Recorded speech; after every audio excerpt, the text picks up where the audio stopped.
มื้อนี้ครับบอลังพาเที่ยวพามาเที่ยวมาชมให้เข้าจอมดอยเบิ่งมีแต่ให้เข้าภูผาป่าไม้เนาะพาขึ้นดอยพาเที่ยวธรรมชาติเนาะวันนี้ก็ฟ้ามืดหน่อยนึงแต่ฝนก็บ่ตกเนาะ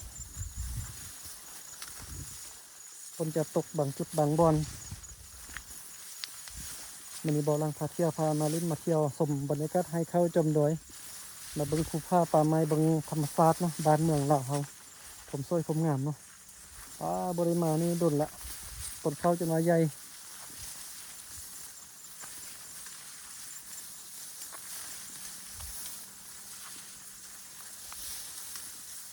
ซอกทางไปเป็น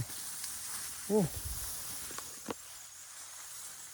ความงามให้เข้าอยู่นี่สุดยอดเลยเนาะอันนี้ก็เป็นเหตุผลที่บอลังพาเที่ยวมักขึ้นดอยตลอดก็ย้อนว่าได้มาลิ้นมาเที่ยวแล้วก็ได้มาเห็นภาพธรรมชาติงามๆแบบนี้เนาะรายล้อมโดยภูผาป่าดงธรรมชาติอุดมสมบูรณ์ให้เข้าต้นไม้เนาะต้นไม้ต้นตอกมีให้เข้าซาลี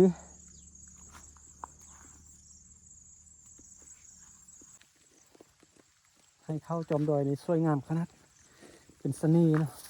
เสน่ห์ทางภาคเหนือของประเทศลาวเต็มไปด้วยภูผาป่าไม้ธรรมชาติให้เข้าจอมดอยวัฒนธรรมฮิตของแบบดั้งเดิมเนาะ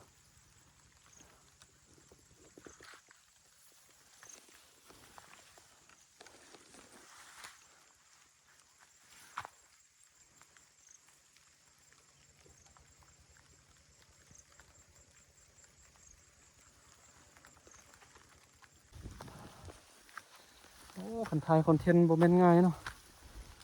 ยางตำให้เข้าในเมื่อยก็คือคอนเทนต์ที่ว่าถ่ายอยู่กลางบ้านเนาะก็ถ่ายอยู่บ้านจะสบายเนาะบริยางไปไกลแบบนี้